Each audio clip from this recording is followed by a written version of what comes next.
morning and welcome to Our Issues Milwaukee. I'm your host, Andrea Williams. Our focus this morning is on race and racism. The history of racism in America is very complex, and lately we've witnessed a number of racially charged situations topping the headlines. Here to discuss that and more is Dr. Erin Winkler. She's an associate professor of African and African Diaspora Studies at the University of Wisconsin Milwaukee. How are you, Doctor? Wonderful. Thank you for having me here. I am really happy to have you here today because this is an important subject, and like I said, it seems like every time we turn around, it's in the headlines. You hear about blackface, racism, race, relations, and so it's always my goal to talk about what's going on. So here we are. Before we get started, if you would, kind of give our viewers an idea of your academic background. Sure, absolutely. I'm happy to speak to that. All of my degrees are in the field that that is alternately referred to as African and African Diaspora Studies, African American Studies, Black Studies. Different universities call it different things, but my undergraduate and my graduate degrees, my postdoc and my faculty positions are all in that field. Okay. So you might imagine I get the question not infrequently, now how did a white woman end up in this field? And so I think it's really important to talk about that. I grew up in a predominantly white college town that thought of itself, in the Midwest, that thought of itself as liberal, and I think thought that those issues existed elsewhere, but that we didn't really have those problems in our town. And so as a child, I heard a lot of colorblind rhetoric, especially from teachers, that everyone can get as far as they want to as long as they try hard enough.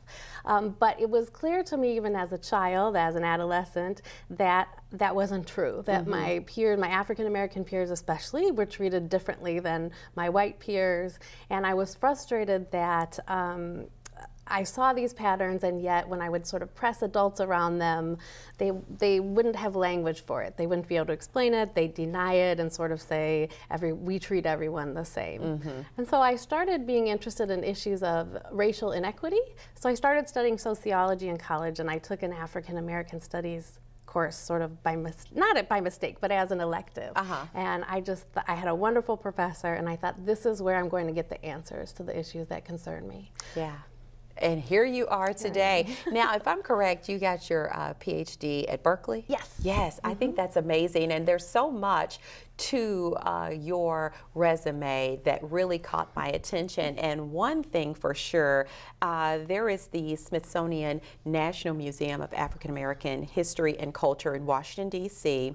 And when they were actually getting ready to open that up to the public, they beamed all the way into Milwaukee, and they summoned you to come to the nation's capital to really help get the staff prepared to really talk about all the things that were there at the museum that still are there. So I think that is amazing in itself. Congratulations. Because I'm sure you thought along the way, you guys could have called a lot of people. Oh, yeah. And they did, just to be clear, they didn't only call me. They have a great team of people that they brought in. Yeah, but you were part of the team, and that says a lot for sure. So if you would, kind of talk about some of the things that you did there at the museum in getting the staff prepared for talking about race and racism. I'd love to. It's a wonderful institution, so I encourage, anyone who hasn't been there. I mean, it's fantastic. It's just a national treasure, and the team there is top-notch. So I was actually brought in by the education team. So that's the team that helps sort of bring in community members, children, schools, families, adult education, and sort of help them experience the museum and learn all the many things there are to gain from that museum. And so they first brought a group of us in March 2016, before the museum opened, to do some brainstorming around, how do we educate the public beyond, people might come in for a few minutes. What do we do when we get people in from all over the world, all different ages, with all different backgrounds? And also, how do we prepare our staff? Because they're docents, the guides, the museum guides are all volunteers, but they go through a very rigorous training. And so that's when they brought me back that summer to help as part of that training. And so my section of that training was teaching the docents and the staff about racial identity development and how where people are in their own journeys of racial identity development may shape how they react to some of the things that they're seeing and learning, and also how where children are in their learning may shape, you know, the best ways to teach them about some of these things. And then finally, a year after that, they brought me back to do some training for K through 12 teachers. So the museum has a wonderful free education program for K through 12 teachers that's called Let's Talk Race in the Classroom. So how to really bring these kinds of things that may not be in their regular curriculum into the classroom. I love that. And so it's worth mentioning that this museum is devoted exclusively to African American history, life, and culture, and it's the only one of its kind. And like you said, it's a treasure. And you had people like Oprah Winfrey, who really donated a lot of her own money in helping make it what it is today. And there's also an Oprah exhibit there, so fantastic. Just to mention. Yes. But part of your expertise in what you do, and you mentioned, is really helping people understand how to talk to children about race and racism. And so there at the museum, you've got a target audience that ranges from toddlers to elementary age students to their teachers and caregivers and parents. So for instance, when you talk about Black history and the Civil Rights Movement, there's the story of Emmett Till, who was brutally killed when he was just 14 years old, and he supposedly had whistled at a white woman, and they went to his grandmother's house, snatched him up, brutally beat him, and he was found in the water and not even recognizable. So this is a story that really still does not settle well with people to this day. And then we found out, 60 years later, the woman who said he whistled at her, she admitted that she had made that up. But this is a story of just how unfair it was during that time to be a Black child in the South. So how do you talk to a child and get them to understand a story like that?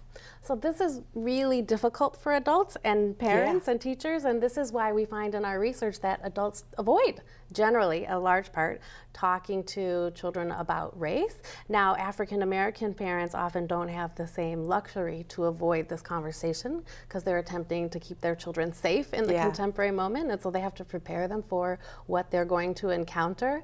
But parents of all races, we find, report not talking about racism with young children. They will talk about racial identity and pride and culture and heritage, but avoid the kinds of stories or examples that you're giving. Emmett Till's story is one example, but unfortunately there are too numerous examples to count. And we have contemporary examples where parents wonder how to talk to their children about, police violence against young African American children. So this is a complicated question. Of course, it'll depend on the child's age and their cognitive development level, in many ways on their own situation, their own identity, their own context. But what I do always talk with parents about and adults, teachers, is, often adults avoid having these conversations because they think they're protecting their children. They think silence about race or using colorblind language like we're all equal, we're all the same, is the way to go. And in fact, perhaps counterintuitively, what research shows is that silence or that colorblind language increases racial bias in children. And the reason for this is they're living in the same world we are. They see patterns of racialized inequity around them in everyday life. If they're growing up in Milwaukee, they see segregation when they ride or walk through different neighborhoods or when they go to school.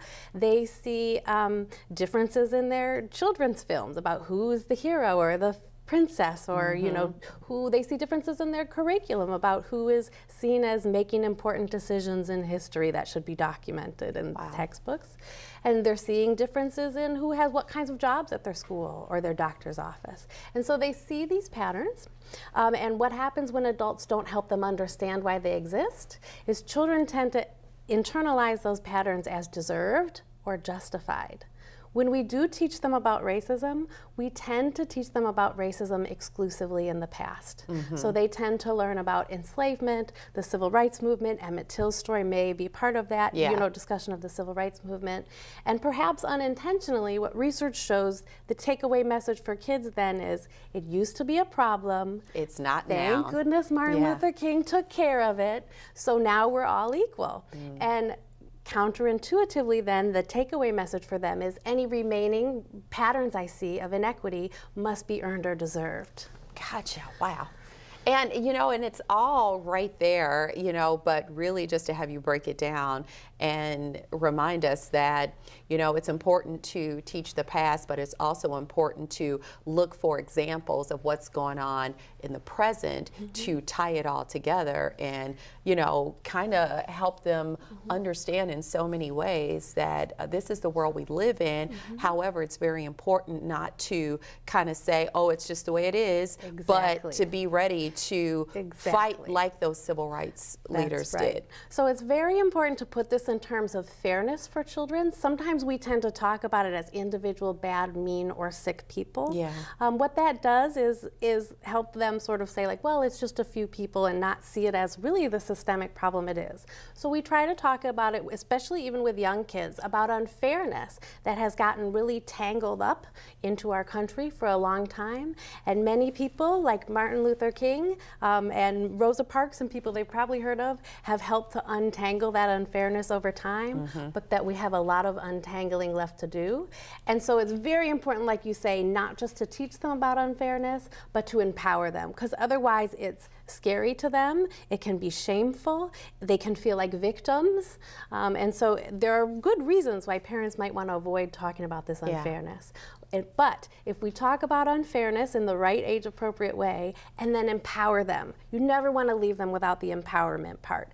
There is unfairness, it's not okay, and yet people have always been fighting this unfairness, and people are still fighting this unfairness in our community. So it's not just telling them about historical figures, but showing them and introducing them to role models in their own community who are working for racial justice, and also saying we need to be involved. So as a family, ways to get involved in untangling that unfairness. All right, good stuff there. And speaking of our own community, living here in Milwaukee, it seems like these type of conversations may be even more important, because we've talked about many times how we've been named as one of the most hyper-segregated cities in America, and then also Milwaukee was #1 on the list of the worst place to raise a black child, and you had employment and education and the juvenile justice system, adult incarceration, and the child welfare system. All these things played a role in that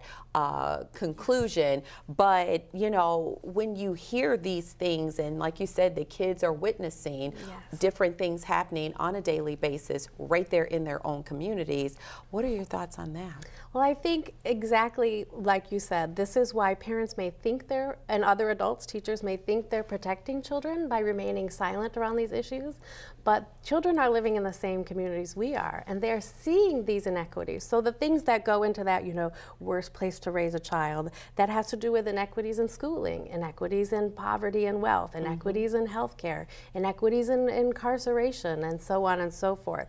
Kids are witnessing all of those things. And so our silence about that does not prevent them from internalizing ideas.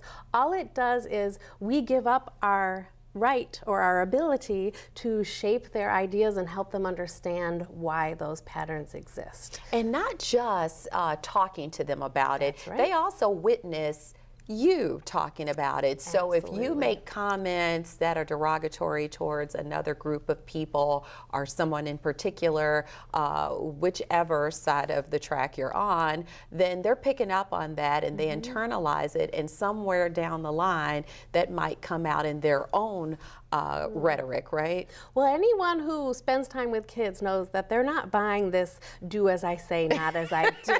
Right? So if you say, it's important to have a diverse group of friends, but they see that the only people you have over to the house are the same race as you, they see it's actually not that important to you. And so this is just what you're saying. Modeling is extremely important. One thing I will say for parents, though, is we can also model that our own anger and frustration about the things we might not know. I think sometimes teachers and parents think they need to have the answers. And so they won't broach a subject if they're afraid that they might not know how to answer all the questions their child will ask. And it's okay to say to the child, you know, I'm frustrated that I didn't learn about this in school when I was growing up. I think it's part of that unfairness we've been talking about, where one group of people's experiences get highlighted over another group of people's experiences. And so this is something that I think maybe we can research together, and I can help you find the answers. So it's important to model, you know, what you want them to do and how you want them to be in the world. Yeah, and I find this all so very interesting. So if you would, I'd love to have you stick around for our next segment, and we'll continue to talk about things that have, you know, been in the news. We'll talk about talking to our children about those things and find the teachable moments, right? I'd love to. Yes. All right, thank you so much. We're going to take a quick break and then come back to talk more with Dr. Erin Winkler. She's the Associate Professor of African and African Diaspora Studies at the University of Wisconsin Milwaukee. When we return, we will look at race-related issues that have grabbed the headlines lately. That and a whole lot more right after this.